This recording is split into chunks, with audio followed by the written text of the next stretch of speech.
En médecine esthétique, on a longtemps cru que tout reposait sur la technique. Avoir la main la plus sûre, connaître l'anatomie sur le bout des doigts. Bien sûr, c'était la base. Mais aujourd'hui, le marché, il est bondé de praticiens très, très compétents. Du coup, la vraie question, celle qui change tout, c'est pourquoi une personne choisit une clinique plutôt qu'une autre? Et surtout, qu'est-ce qui l'a fait revenir? Exactement. Et c'est là qu'on touche au nœud du problème. Les sources qu'on analyse aujourd'hui suggèrent que la réponse, elle n'est plus dans la seringue ou le laser. Elle est dans quelque chose de beaucoup plus profond, la psychologie du désir. Ah, la psychologie du désir. Oui, et attention, on ne parle pas juste du désir superficiel de gommer une ride, quoi. On parle des mécanismes complexes, souvent inconscients, qui guident chaque décision d'un patient. C'est un changement total de perspective, en fait. Et pour explorer ça, aujourd'hui, on s'appuie sur une source assez unique. Oui, très pointu. C'est une masterclass du docteur Harry Massoudi. Et ce qui est intéressant, c'est que ce n'est pas juste un praticien. Non, c'est un biologiste moléculaire, un ancien chercheur en médecine régénérative. Donc notre mission, si on peut dire, c'est de décortiquer comment ces recherches peuvent s'appliquer concrètement pour transformer le marketing, bien sûr, mais aussi, et peut-être surtout, la conversation en salle de consultation. C'est ça. On va voir comment on passe de la vente d'une procédure à l'accompagnement d'une transformation. La nuance est énorme. Alors, allons-y. Le point de départ de Massoudi, c'est de comprendre qu'il y a 3 grands moteurs psychologiques derrière chaque désir. Le premier, c'est une distinction fondamentale que font les neurosciences, entre vouloir et aimer. J'avoue que pour moi, c'était un peu la même chose. Ah, mais pour la plupart des gens, oui, c'est contre-intuitif. Sauf que dans notre cerveau, ce sont 2 systèmes complètement distincts. Ils ne sont même pas localisés au même endroit. D'accord. Le vouloir, c'est le système de la motivation, de l'anticipation. C'est la dopamine, en gros, la petite décharge qui nous pousse à agir pour obtenir quelque chose. L'aimer, en revanche, c'est le système du plaisir, de la récompense. C'est la satisfaction une fois qu'on a obtenu ce qu'on voulait. Et le drame, dans beaucoup de domaines, c'est qu'on est obsédé par le vouloir et qu'on néglige complètement l'aimer. Et en médecine esthétique, ça se traduirait comment, concrètement? Alors, c'est très simple. Imaginez un patient potentiel sur Instagram. Il voit une vidéo avant-après spectaculaire. Classique. Voilà. Son système du vouloir s'emballe, décharge de dopamine, il clique, il prend rendez-vous. Le marketing a fait son job. Ok.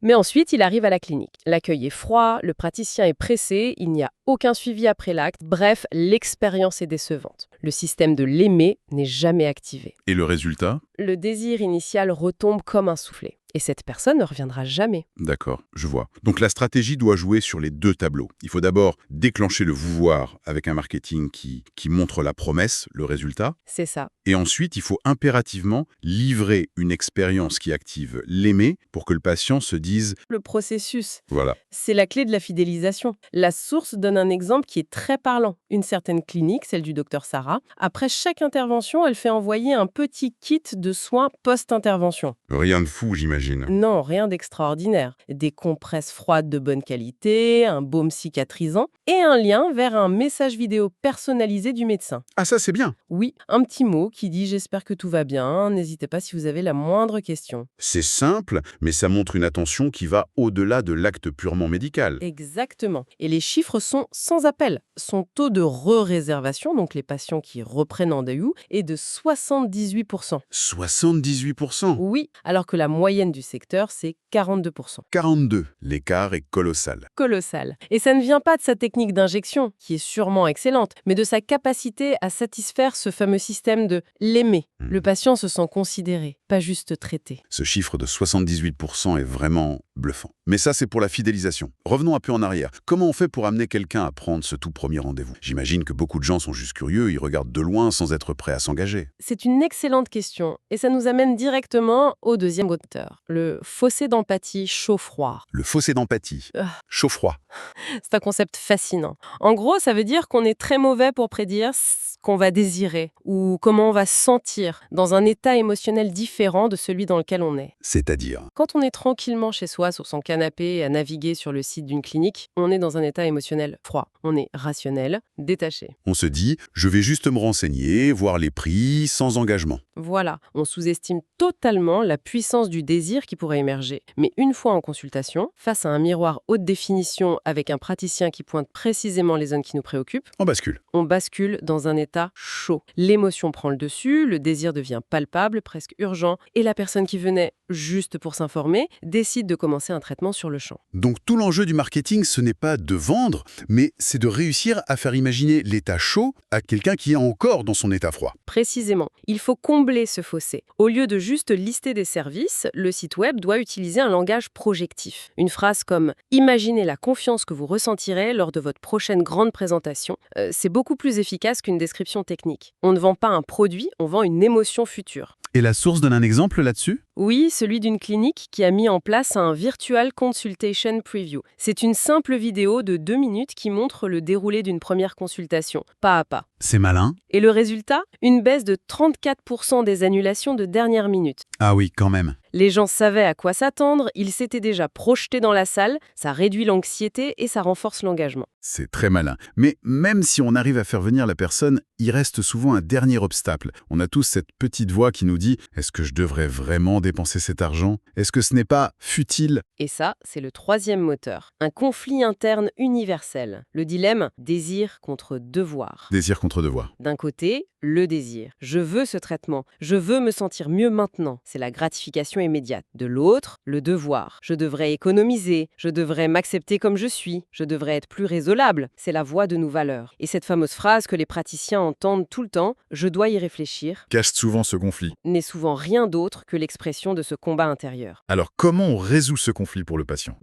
En ne choisissant pas un camp, mais en parlant aux deux. Il faut un double message. D'accord. Pour nourrir le désir, on va utiliser un langage émotionnel centré sur le bénéfice ressenti. Retrouver le plaisir de se voir en photo, par exemple. On parle au cœur. Et en même temps, pour apaiser la voix du devoir, on va utiliser un langage rationnel centré sur la crédibilité. Traitement approuvé, approche préventive, fondée sur la recherche. Là, on parle à la raison. On légitime l'achat émotionnel avec des arguments de rationnel en quelque sorte. Voilà. Et l'application la plus brillante de ce principe, c'est de créer des forfaits qui portent des noms différents pour des traitements identiques. C'est-à-dire? Imaginez un pack de plusieurs séances. On peut le nommer la collection confiance, ça parle directement au désir. Ou alors on peut l'appeler le protocole prévention et maintien. Et là, ça parle au devoir. Le contenu est le même, mais le cadre, le framing, permet au patient de choisir l'étiquette qui résout son propre conflit interne. Donc on commercialise la même chose pour deux parties différentes du cerveau. C'est fascinant. Ce qui nous amène logiquement à la consultation elle-même. Une fois que le patient est là, comment est-ce qu'on mène cette discussion pour l'aider sans jamais tomber dans la pression? La clé, c'est de transformer la consultation en une expérience, pas en un interrogatoire. Et l'outil le plus puissant pour ça, c'est la simulation mentale. Il y a une théorie en psychologie, l'Elaborated Intrusion Theory, qui dit en gros que plus on imagine une expérience de manière vive, détaillée, en y incluant nos sens, plus le désir pour cette expérience devient intense. Donc le rôle du praticien, ce n'est pas de lister des options, mais d'aider le patient à se projeter dans le futur, à vraiment imaginer le résultat. Ce n'est pas d'aider, c'est de guider cette projection. On peut utiliser la simulation 3D, bien sûr, mais ça va plus loin, c'est d'écrire les sensations.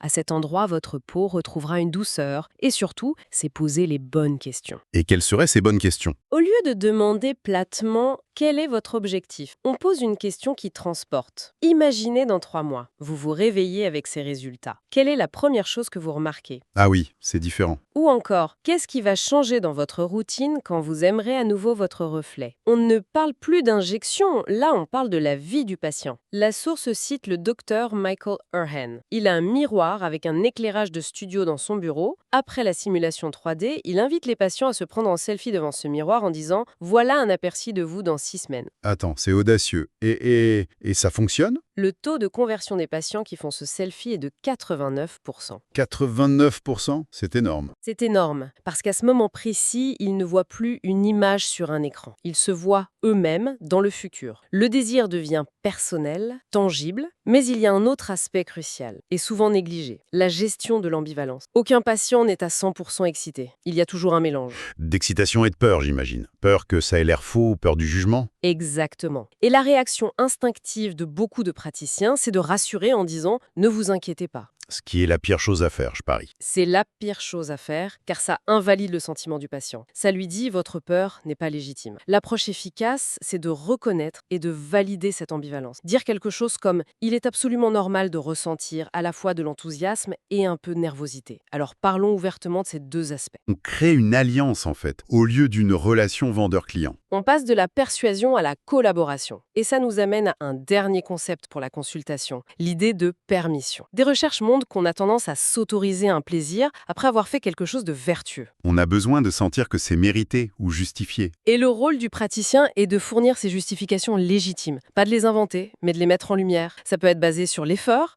Vous travaillez si dur, vous méritez de prendre soin de vous. Ou l'altruisme. Exactement.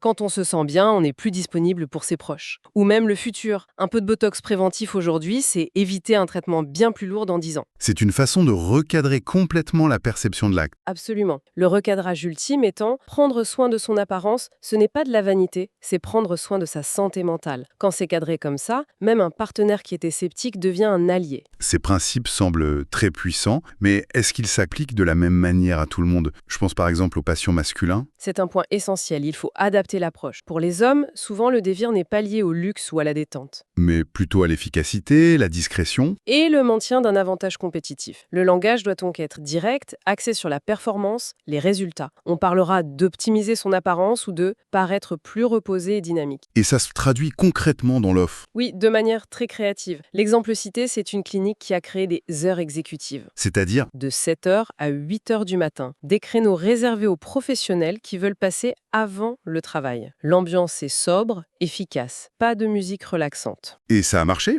Aujourd'hui, ce seul créneau matinal représente 40% de leur patientèle masculine. 40%. C'est la preuve qu'en comprenant le désir spécifique d'un groupe, on peut créer une offre irrésistible.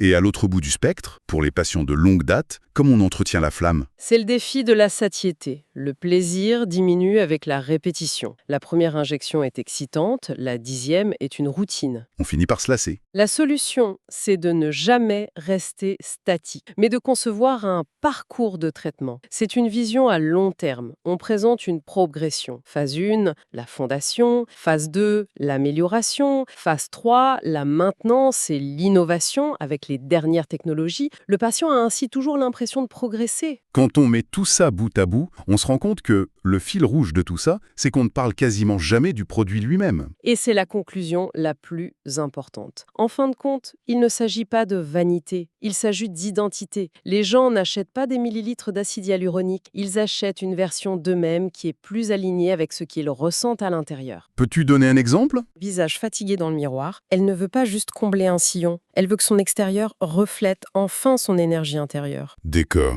Le jeune père épuisé par les nuits courtes, il ne veut pas du botox pour paraître plus jeune, il veut juste se reconnaître à nouveau. Le désir profond, c'est celui de l'alignement. Vu comme ça, le rôle du praticien change radicalement. Ce n'est plus un technicien. C'est un guide. Il ne crée pas le désir. Il le reconnaît, il le valide et il le canalise vers une solution éthique et satisfaisante. Pour conclure, les praticiens qui domineront le marché de demain ne seront pas seulement ceux avec les mains les plus sûres. Ce seront ceux qui comprendront que chaque interaction, chaque consultation est une occasion de se connecter à ce besoin humain fondamental, se sentir en accord avec soi-même, se sentir désiré et désirable. C'est une perspective beaucoup plus profonde et honnêtement plus gratifiante. Et ça laisse une question ouverte qui me fascine. Si la médecine esthétique est un outil aussi puissant pour aligner l'apparence sur l'identité ressentie, quelles sont les implications pour tous les autres domaines où ces deux mondes se rencontrent, que ce soit le coaching professionnel, le stylisme ou même la manière dont on construit nos identités numériques? Absolument. On se rend compte que cette psychologie du désir, en fait, elle est partout.